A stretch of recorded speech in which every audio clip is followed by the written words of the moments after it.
ஐயா வணக்கம் ஐயா. வணக்கங்க. முக்கியமா எங்க பாரு இப்ப கந்துஷ்டி ஓமல்னு சொல்றாங்க ஐயா, அதை பத்தி தீர்க்கறதுக்காக ஏதாவது உங்ககிட்ட வழிமுறை இருக்குங்களா ஐயா? பாப்போம். ஓம் சக்தி ஆதி பராசக்தி அங்காள பரமேஸ்வரியே போற்றி. நமச்சிவாய. ஓம் அகிலாண்ட கோடி பிரம்மாண்ட நாயகி சர்வேஸ்வரி சர்வகாலிகா தேவி. பரிபூர்ணமாக இன்று பார்க்க வேண்டிய பதிவுகள், அங்காள பரமேஸ்வரியோடைய காளியோடைய அருள் பரிபூர்ணமா நமக்கு கிடைக்கணும் வேண்டிட்டு இன்னைக்கு நம்ம அந்த பதிவுல பார்த்தோன்னா நிறைய கண்டிஸ்டிகள் இன்னைக்கு நிறைய ஓடிட்டு இருக்கு. அந்த கண்டிஸ்டிகள் பார்த்தோன்னா எப்படி நம்ம போக்குறது அப்படின்றத இன்னைக்கு பதிவுல நாம பாக்குறோம். எப்படி அப்படிய கண்டிஸ்டி கல்லடிப்பட்டாலும் பல்லாம் கண்ணடிப்பட சொல்லுவாங்க. ஒருத்தர் நல்லா தொழில ஏறிட்டே இருப்பாங்க, ஐயோ அவன் பாரு நல்லா தொழில ஏறிட்டே இருக்கான், நல்ல ஒரு இதுவா போயிட்டே இருக்கும்போது அது என்ன ஆகுதுன்னா கண்ணடிப்படுது. அப்ப அந்த கண்ணடிப்படும் போது என்ன ஆகுதுன்னா அவங்க தொழில பாத்தீங்கன்னா முன்னேற்றங்கள் பாதிப்பு குறையுது. அந்த பாதிப்பிலிருந்து நம்ம குறையறதை எப்படி நம்ம தீக்கணும், அந்த பாதிப்பு நமக்கு இல்லாத அப்படி என்னன்னா, இப்போ யாரோ ஒருத்தர் கண்ணடி படுறாங்க, அது நமக்கு தெரியாது இல்ல.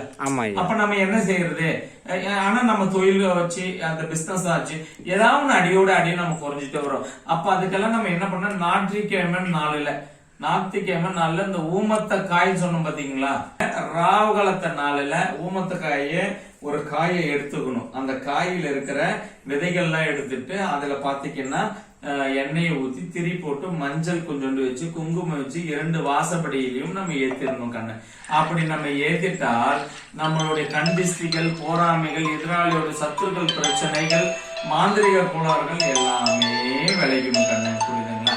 அப்படிப்பட்டவுடைய பிரச்சனைகள் நமக்கு எது வந்தாலும் நம்ம பிரச்சனை கண்டிஸ்ட் இருந்து நம்ம விலைக்கிடலாம் கண்ணு. புரியுதுங்களா? அதுக்கப்புறம் கண்டிஸ்ட் நம்ம போக்குறதுக்காக வீட்டுல உப்பு வைக்க சொல்றோம். ஒரு கண்ணாடி பாத்திரத்துல என்ன பண்ணணும், ஒரு பிடி உப்பு எடுத்துக்கணும் கண்ணு. ஒரு பிடி உப்புல ஒரு 7 மிளகு எடுத்துக்கணும். 7 மிளகு, 3 வால் மிளகுன்னு சொல்லப்படுற 3 வால் மிளகு எடுத்துக்கணும் கண்ணு. இந்த எடுத்து வச்சு வீட்டோடைய அறையில எங்கேயாவது வச்சிடணும். நம்ம திங்கட்கிழமை நாள்ல நம்ம வச்சுட்டோம்னா அதோட அடுத்த வாரம் ஞாயிற்றுக்கிழமை நாள்ல நம்ம அதை எடுத்து வீட்டை சுத்தி வெளியில போட்டுட்டோம்னா நம்மளுடைய வீட்டில இருக்கிறோடைய தீய சக்திகள், நம்மளுடைய கண்டிஸ்டிகள் எல்லாமே வெளியில போயிடும் கண்ணு. அந்த மாதிரி பரிகாரம் செய்துட்டு வந்தால் நிச்சயமாக வழி உண்டாகும் கண்ணு. புரியுதுங்களா? நன்றி, வணக்கம். ஓம் ஸ்ரீ மகா காளிகா பரமேஸ்வரி அங்காள பரமேஸ்வருடைய அருள் பரிபூர்ணமாக, சித்தர்களுடைய நாமத்தின் பிரகாரம் எல்லாமல்லோடைய தெய்வங்கள் பரிபூர்ணமாக காளியுடைய அருளால் எல்லாரும் நல்லா இருக்கணும். அம்மாவுடைய அருள் பரிபூர்ணமா எல்லாருக்கும் கிடைக்கணும். தீர்க்க ஆயுளோட எல்லாரும் சுபட்சியாக வாழணும். நன்றி ஐயா. அம்மாவுடைய ஆசீர்வாதம். நன்றி, வணக்கம். நன்றி ஐயா.